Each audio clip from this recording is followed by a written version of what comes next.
মাঝরাতে ঘুমের থেকে উঠে দেখিতি দাদি লাতিনে গেম খেলিতে মোবাইলে। ইদানিং আমি রাত্রে একটু তাড়াতাড়ি ঘুমাই আর সকালবেলা উঠে যাই খুব তাড়াতাড়ি। সকাল সকাল উঠলেও বাইরে যাইতে আমার এত পরিমাণ ভয় লাগিতে কি আর বলবো। এখন সূর্য বাড়ায় গেছে, তাও আমি কমফোর্টার থেকে বাড়াইনি। আর সকাল হলে রোজের একটাই যে তুমি ধুপি খাবে, সেই জন্য 10 টাকা দিছে। 10 টাকা পাই আমি এত পরিমাণ খুশি কি আর বলবো। আমি সেই ছোট থেকে শীতে খুব ভয় পাই আর আমার সাওয়ালটা হচ্ছে একদম শীত কাতুরেলা। ঘুমের থেকে উঠে মেয়ে মানুষের যে কাম সেই কামেতে লেগে গেছে, একদম ঘরটার গুছায় তারপরে নিচে যাবো রান্না বাড়ি করবো। এত বড় বাড়ির কাম করবার লাগে জীবনটা শেষ হয়ে গেছে। আমি বারবার শতরেক বলিতে একটা মানুষ লোক কিন্তু লিখতে না। আর এই সময় তো আমার সেরকম কাজও করা হবে না, খুব তাড়াতাড়ি হয়তো বা বাড়ির মানুষ নেবো। খালি তো জিনিস কিনলে হবে না, জিনিসের যত্ন নেওয়া লাগবে। আর রাত হলে দেখেন কি পরিমাণ পোকা আসে। পোকায় একদম বেলকুনির অবস্থা খারাপ করে দেয়। সকালবেলা প্রত্যেক দিন পরিষ্কার করা লাগে, এটাই বিরক্ত লাগে। আর আমার বেলকুনির ফুলের গাছগুলো আপনারা এত পরিমাণ পছন্দ করেছেন কি আর বলবো। আরেকটা বেলকুনি তো কিন্তু মেলাগুলো ফুলের টপ আসলো, কিন্তু আমি যত্ন লিবার পাইনি, সেই জন্য নষ্ট হয়ে গেছে।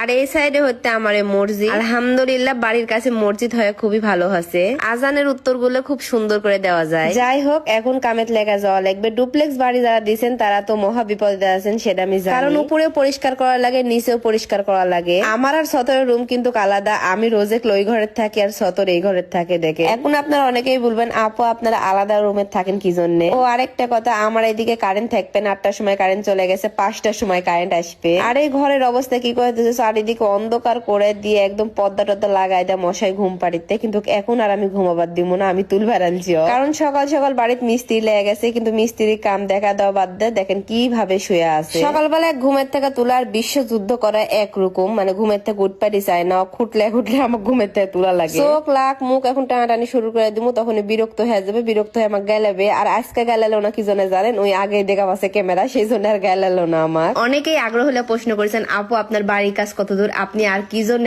আগের মতো ভিডিও দেন না। আসলে আমি আর ওভাবে দৌড়াদৌড়ি করে ভিডিও করে পারি না, সেই জন্য দেওয়া হয় না। আলহামদুলিল্লাহ 3 তালা প্লাস্টারের কাজ হয়ে গেছে, তারপরে 2 তালা আসবে, তারপরে 1 তালা। সকাল সকাল আমার খুবই খিদা লাগে। দেখেন আমি খাবার লে বসে পড়েছি। আজকে আমি খাচ্ছি কি জানেন, হাঁসের গুস্ত। কিন্তু পিকনিকের গুস্ত, পিকনিকের তরকারিতে হেভি স্বাদ হয়, আপনারা তো সবাই জানেন। সতরের রাতে পিকনিক করেছে, যেহেতু আমার রাতে কোথাও বের হওয়া হয় না, সেজন্য আমি যাইনি। আর তাই আমার জন্য বান্দা দিছে দিয়ে আপু। যাই হোক, অনেকদিন আগে সতর বোয়াল মাছ কিনেছিল, কিন্তু বোয়াল মাছ রান্না করা হয়নি। আজকে আমার সকালবেলা আগে বোয়াল মাছ বের করেছে আর রান্না করিতে। আর আমার বেটা একদম সবাই এত পরিমাণ কাজ করে এলাই কি আর বলবো। কাজ করতে করতে আমার চাউলটা শেষ হয়ে গেল। এখন সবাই কি করবে জানেন, উকুন তুলবে। দেখেন একজনের পরে একজন, একজনের পরে একজন। গ্রামের যারা বসবাস করেন না তারা কিন্তু এলা আনন্দ পাবেন না। এটি উকুন তোলার মেলা বসে গেছে। আর আমার রোজ বলিতে তোমরা এটি কি করিতেন, আমাকে দিয়ে টুললে এসে এটি উকুন তোলার মেলা দিছেন। আর এদিকে আমার রোজ মনে করছে ওর দাদি ওর নামে গুস্তান দিতে, সেই জন্য বলিতে আজকে আমি পেট ভরে ভাত খামো। পরে দেখিতে মাছ, তবে বোয়াল মাছ আমার রোজের খুবই পছন্দ। দেখেন জিভে কিরকম বের করেছে, বুঝতে আজকে 7 করে ভাত খামো। আজকে ভিডিও পর্যন্ত, আল্লাহ হাফেজ।